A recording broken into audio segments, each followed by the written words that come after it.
네, 역시 음악에 소질이 있으신 분들이 있으시다 보니까 다른 전도에 좀 다르죠, 맞죠?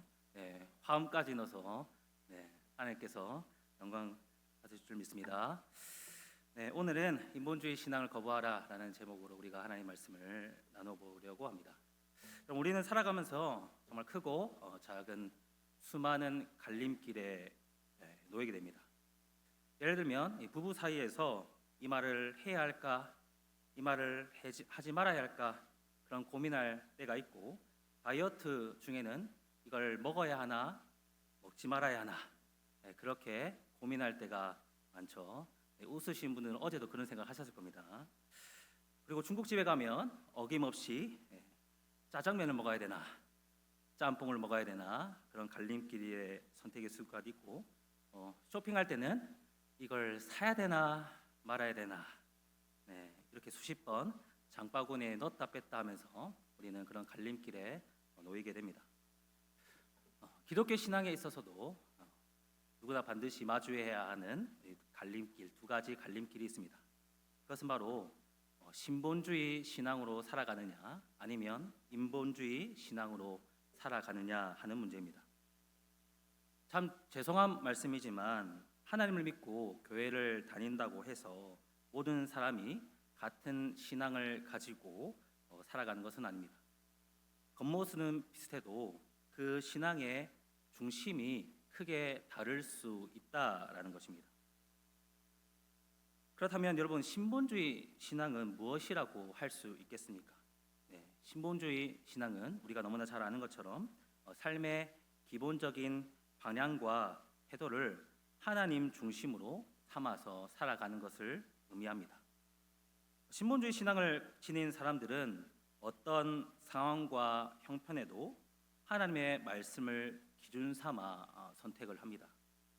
물론 신본주의 신앙을 가진 사람들도 때론 흔들릴 때가 있습니다.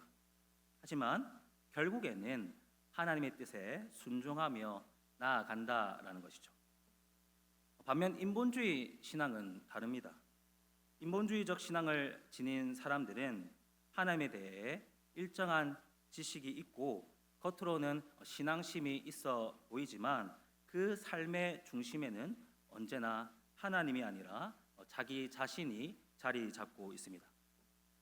하나님의 뜻보다 자신의 생각과 결정이 늘 앞서고 우선시 된다라는 것입니다. 물론 우리는 이런 겉모습만 보고 이 사람은 신본주의 신앙이다, 저 사람은 인본주의 신앙을 가졌다, 그렇게 단정 지을 수는 결코 없을 겁니다. 그러나 우리는 자기 자신에게는 물어볼 수 있습니다. 나는 지금 신본주의 신앙을 가지고 살아가느냐 아니면 인본주의 신앙을 가지고 살아가고 있느냐. 저 역시 제 자신을 돌아봤을 때 저도 모르는 사이에 그런 인본주의적 신앙의 태도를 가지고 선택하고 결정할 때가 종종 있는 것 같습니다. 그래서 더더욱 하나님의 은혜와 사랑이 매일매일 절실히 필요하다는 것을 느끼며 매일매일 하나님의 은혜를 사모할 수밖에 없다라는 거죠. 그럼 오늘 본문에서도 우리는 하나님의 백성으로 부르심을 받은 이 이스라엘 백성들이 신본주의가 아니라 인본주의적 신앙을 따라가는 모습을 확인할 수 있습니다. 여러분, 사사기를 읽다 보면 그때의 이스라엘에는 왕이 없었으므로 그 다음에 뭐라고 나타났죠?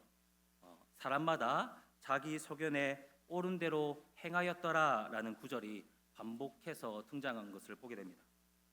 그리고 오늘 본문 사사기 18장 1절에서도 그때에 이스라엘 왕이 없었다라는 말로 시작하고 있죠.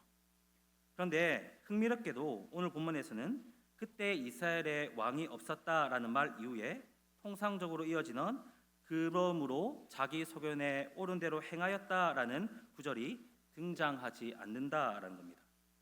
대신 성경에서 어떻게 기록하고 있습니까? 그때 이스라엘 왕이 없었으므로 단지파는 그때에 거주할 기업의 땅을 구하는 중이었으니 라고 이렇게 말하고 있습니다. 여러분, 이것은 단순히 우연이나 실수가 아니라 사사기 저자가 의도적으로 문장을 바꿔서 사용했기 때문입니다. 저자는 독자들이 각자 자기 소견에 옳게 옳은 대로 행했다라는 그런 모습들과 단지파가 땅을 찾아 헤매고 있었다라는 장면이 오버랩되도록, 다시 말해서 자연스럽게 겹쳐서 떠올리도록 의도하고 있는 겁니다. 여러분, 그렇다면 여기서 한 가지 의문이 들게 됩니다. 왜 단지파는 분명히 땅을 분배받았음에도 불구하고 이 시점까지 자신들이 거주할 땅을 찾아 헤매고 있었을까요? 그 이유는 분배는 받았지만 정복하지는 못했기 때문입니다. 이스라엘 백성들은 가나안 땅에 들어간 후 여호수아를 통해 지파별로 땅을 나누어 받았습니다. 하지만 이 분배가 곧 소유를 의미하진 않았습니다. 각 지파는 자신에게 분배된 그 땅을 실질적으로 차지하기 위해서 직접 전쟁하고 싸워야 했던 겁니다.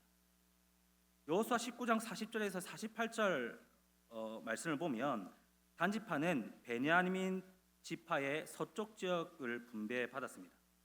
그러나 그 땅을 완전히 정복하지 못했습니다. 그럼 왜일까요? 그 이유가 사사기 1장 34절 말씀에 등장합니다. 여러분 함께 1장 34절 말씀 읽도록 하겠습니다. 시작.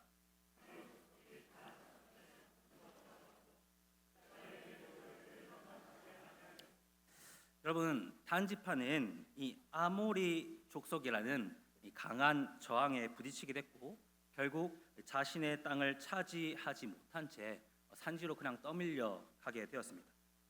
그래서 지금까지 내용을 정리하면 여러분, 사사기 저자는 그때 이스라엘 왕이 없었다라는 그 구절과 단지파가 거주할 땅을 찾고 있었다라는 이 오버랩을 통해서 단순히 그 시대의 혼란만을 보여주려고 하는 것이 아니라 이스라엘 백성들, 특히 이 단지파가 하나님의 뜻을 따르지 않고 자기 소견에 옳은 대로 행하고 있었다라는 사실을 드러내고 있는 겁니다. 겉으로 보기에는 생존을 위한 이 정착 활동처럼 보이지만 실상은 신본주의 신앙을 버리고 인본주의적 판단에 따라 움직이고 있었다라는 것입니다. 여러분, 이런 난감한 상황 속에서 단지파 사람들은 이 18장 1절에 나와 있는 첫 표현처럼 그때에 한번 생각해 보았어야 합니다. 그럼 그때란 건 언제 때입니까? 바로 이 정착할 땅을 찾던 그때 말입니다. 다른 지파들은 분배되는 땅을 차츰차츰 차지해 가고 있고 안정적으로 정착해 가고 있는데 왜 자신들만 아직도 분배받은 땅을 차지하지 못하고 떠돌이 신세가 되었는지 그때에 그들은 진지하게 자신을 되돌아봐야 했던 겁니다. 여러분, 이스라엘 과거를 보면 이스라엘 백성들이 이 난공불락의 성이라고 할 수 있는 이 여리고 성을 정복한 후에 곧바로 이어진 이 아이성 전투에서 어이없게 패배한 경험이 있었습니다. 여러분, 그 패배의 원인이 무엇이었습니까? 바로 하나님께 불순종했기 때문입니다.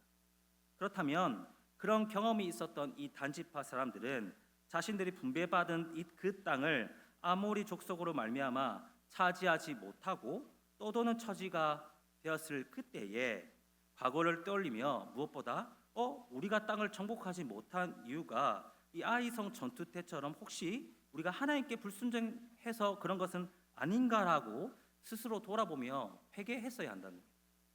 그러나 여러분, 오늘 보는 것처럼 단지파 사람들은 그렇게 떠돌이 신세가 된 후에도 하나님께 바싹 엎드리기는커녕 어떻게 해서든 자신의 힘과 능력으로 이 문제를 해결해 보려고 하고 있습니다. 여러분, 2절을 보시기 바랍니다. 2절을 보시면 단 자손이 소라 에스다올에서부터 그들의 가족 가운데 용맹스러운 5사람을 보내어 땅을 정탐하고 살피게 하며라고 그렇게 기록되어 있습니다. 여러분, 이 말씀처럼 단 지파는 여전히 이 실패의 원인을 하나님께 묻고 그것으로부터 찾기보다는 여전히 자신의 판단과 능력을 앞세워서 움직이려 하고 있던 겁니다. 그래서 그들은 자신이 머물던 근처에 직접 정착할 만한 땅을 찾아 나섰고 그 일을 맡기기 위해 가장 용맹한 5사람을 뽑은 겁니다. 그리고 이 5사람은 지리적으로 가장 가까운 에브라임 지파 근방의 산지부터 탐색하기 시작했던 겁니다. 그러다가 탐색하는 중에 한 집을 발견합니다. 그 집이 바로 이 에브라임 산지에 있었던 미가의 집이었습니다. 그들은 그곳에서 하룻밤을 묵기로 합니다. 그런데 그날 밤에 그들은 눈에 띄는 광경을 목격하게 됩니다. 바로 집안 안쪽 구석에는 이 값비싼 신상과 신당이 버젓이 세워져 있었고, 겉으로 보기에도 이 집안이 물질적으로 풍요로웠다는 그런 생각이 들게 됩니다. 그뿐만이 아니라 그 집에는 제사장 역할을 맡고 있는 한 레위 청년도 있었습니다. 그는 미가의 집에서 제사장으로 섬기던 사람이었습니다. 이 레위 청년은 지난 사사기 본문에서 우리가 살펴보았지만 하나님의 방식대로 세워진 제사장이 아니라 단지 이 미가의 개인적인 요청과 이 금전적인 보상을 위해서 미가에게 고용된 사람이었습니다. 4절에서도 이 레위 청년은 자신이 하나님이 아닌 미가의 제사장임을 스스로 그렇게 밝히고 있습니다.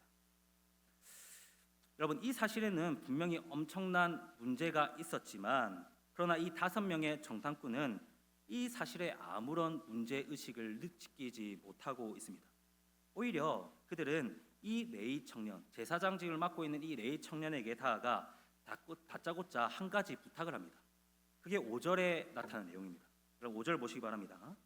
그들이 그에게 이르되 청하건대 우리를 위하여 하나님께 물어보아서 우리가 가는 길이 형통할지는 할는지 우리에게 알게 하라. 그렇게 이야기하고 있습니다. 여러분, 여기서 하나님께 물어보라라는 이 요청만 보면 마치 그들이 경건한 믿음을 가진 것처럼 보일 수 있지만 실제로는 그렇지 않았습니다. 사실 그들은 정말 하나님의 뜻이 무엇인지에는 아무런 관심이 없었습니다. 이들이 정말 관심 있었던 것은 자신들이 거주할 땅을 찾을 수 있느냐 없느냐였습니다. 5절을 분명히 보면 우리를 위하여 하나님께 물어보라 그렇게 말하고 있지 않습니까? 그들의 중심에는 하나님 그리고 하나님의 뜻이 전혀 없었던 겁니다. 오직 자기 목적을 이루기 위한 수단으로 하나님의 이름을 이용하고 있었던 것입니다. 여러분, 혹시 우리도 이렇지 않습니까? 그들의 모습은 마치 이 점집에 찾아가 점을 보는 것처럼 하나님의 이름을 빌려 자신의 계획이 잘 될지 묻고 있었던 겁니다.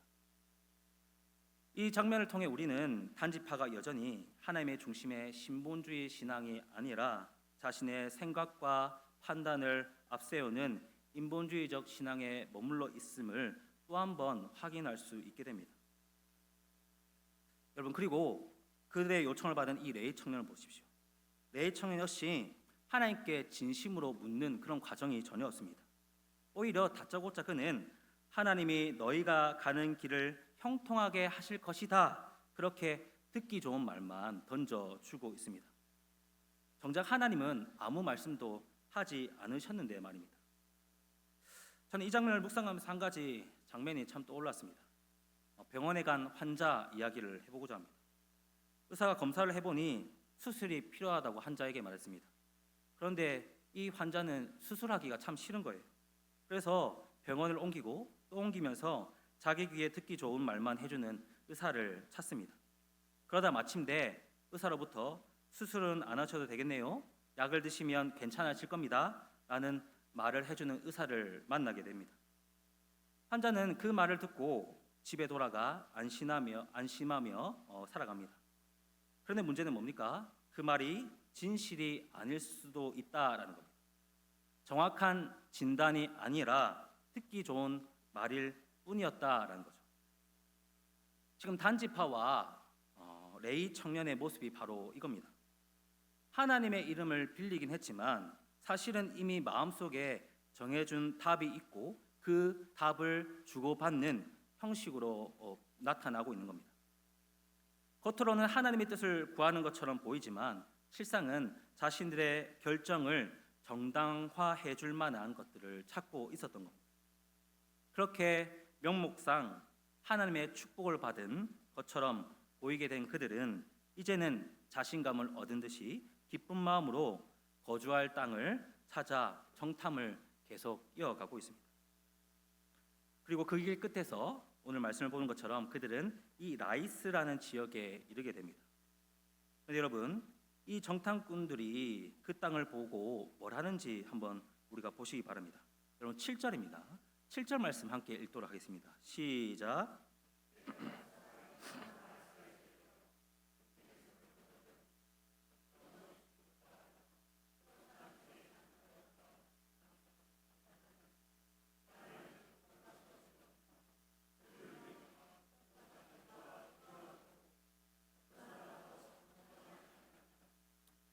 여러분 이 7절 말씀을 보시면 단지파가 이 라이스 땅을 보고 가장 중요하게 여긴 것이 뭐라고 생각하십니까? 그들의 관심이 하나님의 뜻, 하나님의 인도하심에 있습니까? 그들이 본 것은 이런 것이었습니다. 염려 없이 살 수 있겠다. 평온하고 안전하게 살 수 있겠다. 부족함 없이 우리가 부를 누릴 수 있겠다. 외부 간섭 없이 우리는 이제 자유롭게 살 수 있겠다. 여러분 모두 다 세상적인 기준이었습니다. 하나님의 뜻이 아니라 자기 만족과 안전, 편안함을 따라 그 땅을 평가하고 있는 겁니다. 여러분 사실 이 성경을 보면요, 땅을 차지하는 일은 하나님과 깊은 관련이 있습니다.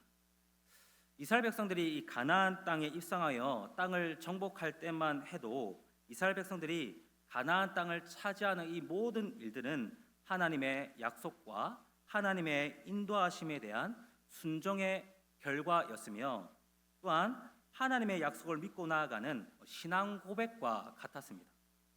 그러나 지금 단지파가 보여주고 있는 모습은 하나님의 약속에 대한 그 어떠한 신뢰와 고백, 하나님의 인도하심에 대한 그 어떠한 신앙 고백이 없이 오로지 세상적인 만족과 세상적인 유익들에 대한 그런 기대로만 가득 차 있을 뿐입니다.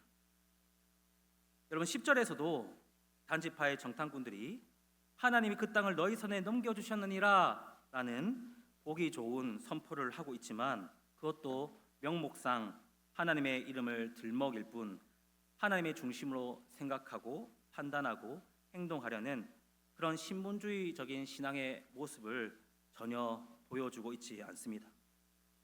이제 그들은 하나님의 뜻과 하나님의 인도하심과는 전혀 거리가 먼 오로지 세상적인 유익과 만족을 얻기 위해 이 라이스 땅을 강제적으로 차지하려고 합니다. 그리고 그 과정에서 하나님의 백성이라기보다는 침략자처럼 폭력과 약탈을 서슴지 않는 모습을 우리에게 보여주고 있습니다. 여러분 단지파의 이러한 만행은 모든 부분에 있어서 자기 소견에 옳은 대로 행한 결과였다라고 할 수 있습니다. 여러분 이러한 부분에서 성경은 인본주의적이고 자기 중심적인 신앙을 단호하게 거부하고 있습니다. 만약 단지파가 처음 분배받은 땅을 차지하지 못했을 때에 그때서라도 진심으로 하나님께 회개하며 하나님의 인도하심을 구했다면 물론 결과는 달라졌을 겁니다. 그러나 그들은 회개하지 않았고 결국 하나님의 백성답지 못한 모습으로 세상보다 오히려 더 악한 자들의 모습을 하고 침략하고 있습니다. 하나님의 백성이라고 불리었던 그들이 신본주의 신앙을 버리고 인본주의 신앙에 빠지면서 하나님의 뜻과 거룩함은 점점 희미해졌고 결국 세상보다 더 악한 자들로 평가받게 된 것입니다. 여러분 저는 이 모습이 우리 한국 교회의 모습이 아니길 바랄 뿐입니다. 이처럼 이스라엘의 모습은 분명하게 말해줍니다. 하나님을 떠난 인본주의 신앙이 결국 어떤 결과를 우리에게 가져오는가? 그들은 하나님을 믿는다고 말했지만 실상은 자기중심적인 삶을 살아가며 스스로 자신을 속이고 있었습니다. 이제 이 말씀 앞에 우리 자신을 돌아봐야 합니다. 사랑하는 성도 여러분, 단지파는 하나님을 믿는다라고 하나님의 뜻을 구한다 했지만 그 마음에는 자기 자신이 중심을 차지하고 있었으며 하나님은 없었습니다. 그들의 입으로는 하나님의 이름을 거론하며 하나님의 뜻을 따르는 것처럼 행동했지만 자기 자신을 속이고 있을 뿐이었습니다. 신본주의가 아니라 인본주의 신앙을 가지고 하나님을 믿는다고 할 수 없는 행동들과 삶의 태도로 살아가고 있었던 겁니다. 우리도 이런 식의 모습으로 자기 자신을 속이는 경우가 있습니다. 매주 교회에 잘 나가고 기독교인 척 하지만 하나님 중심이 아니라 자기 중심의 신앙을 가지고 살아가는 겁니다. 여러분, 말씀을 가까이 해야지 하면서도 실질적으로는 말씀을 멀리하는 삶을 살아가고 하나님의 중심의 삶이 아니라 모든 시간과 물질과 그런 모든 관계를 나 중심으로 살아가고 있다면 우리는 이미 인본주의 신앙에 빠져 있을 가능성이 높습니다. 우리는 이러한 거짓에 자신을 내버려 두어서는 안 될 것입니다. 이제 자기 소견에 옳은 대로 행하는 이 시대의 흐름을 따라 자신을 방치하는 것이 아니라 단호히 거부하고 신본주의 신앙으로 돌아가기를 힘쓰는 우리가 모두가 되기를 간절히 바랍니다. 그리고 날마다 하나님의 뜻을 구하며 말씀 앞에 자신을 세워가는 우리들이 되기를 주님의 이름으로 축복합니다.